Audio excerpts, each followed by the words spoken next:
Сәлеметсіңдер ме оқушылар? Қазір бізге қазақ тіл сабағы.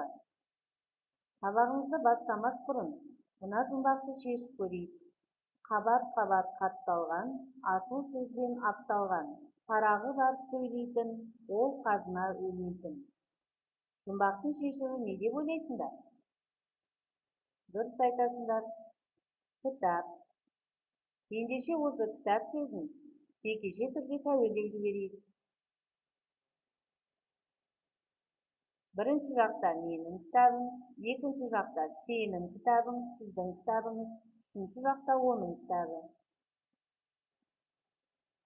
Олай болса, бүгінгі сабағымыздың тақырыбы зат есімнің тәуелденуі. Сабағымыздың мақсаты тәуелді жалғауларының қолданысын білу. Бүгінгі сабақта зат есімнің тәуелденуіне байланысты жаттығулар орындаймыз. Оқулығымыздың 31-ші бетіндегі 47-ші жаттығуға назар аударайық. Мәтінді түсініп оқы. Қазақ ою өрнегі өте ертеде пайда болған. Оның мазмұны, өрнектері әртүрлі болып келеді. Негізінен олар өсімдік, жан-жануар, адам өмірі мен ғарыштық ғаламды бейнелеуден тұрады. Соның ішінде жан-жануарды өрнектейтін оюлар көптеп кездеседі. Олар ежелгі қазақ мәдениеті мен көшпенділер өмірінен сыр шертеді. Әр өрнекке өзінің сипатына қарай атау берілген. Мүйізді қойға ұқсайтын өрнек қошқар мүйіз деп аталады. Түйетабан оюы өзінің аты айтып тұрғандай, түйенің табанын бейнелейді. Түйені көргендерің болса, оның ізіне қарап көз жеткізеді. Мәтінді түсініп оқып болсақ, осы мәтін бойынша бірінші тапсырманы орындайық. Төмендегі дескриптор бойынша төмендегі тақырыптардың қайсысы мәтін мазмұнына сәйкес келетінін табайық. Дұрыс айтасыңдар. Оқыған мәтінімізде қазақ ою өрнегінің тарихы деген тақырып сәйкес келеді екен. Жарайсыңдар. Бірінші тапсырманы орындап болсақ, өз білімімізді сиқырлы таяқшалар арқылы бағалайық.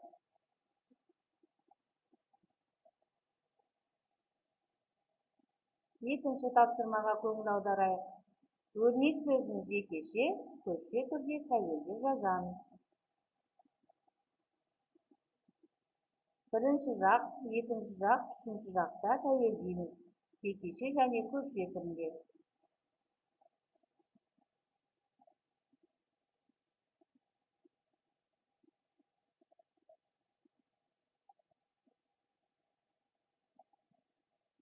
Тексерейік. Бірінші жақта менің өрнегім, екінші жақта сенің өрнегің, сіздің өрнегіңіз, үшінші жақта оның өрнегі. Көпше түрде біздің өрнегіміз, сендердің өрнектеріңіз, сіздердің өрнектеріңіз. Үшінші жақта олардың өрнектері.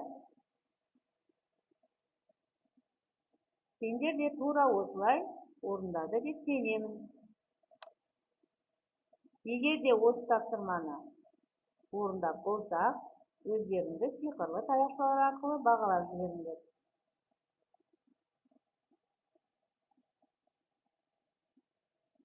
Келесі тапсырмада тәуелді жалғаулы сөздерді тиісті сөзбен тіркестіріп жазамыз.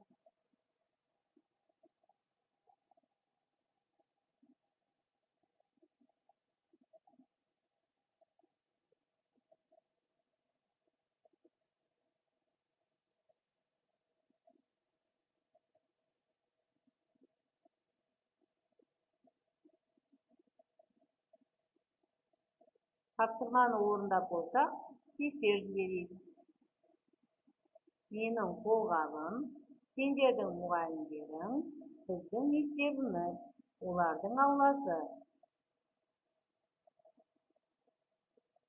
Жақсы, жарайсыңдар. Тапсырманы осылай орындап болсаңдар, өздеріңді сиқырлы таяқшалар арқылы бағалап жіберіңдер.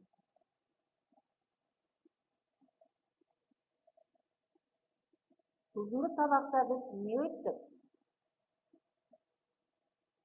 Заттың біреуге меншікті екенін білдіретін жалғауларды тәуелді жалғаулар екенін түсіндік. Зат есімге бірінші, екінші, үшінші жақта тәуелді жазып үйрендік.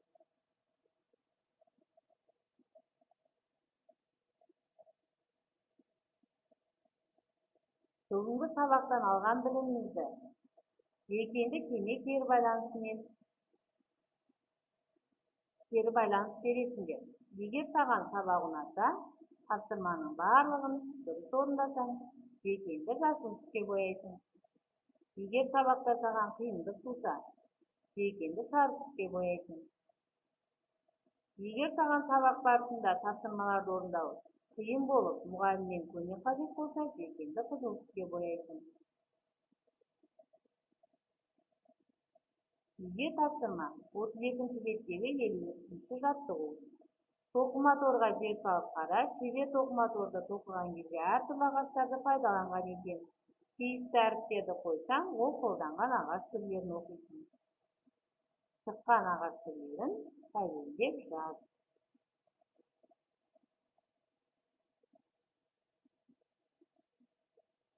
Осымен бүгінгі сабағымыз аяқталды. Сау болыңдар.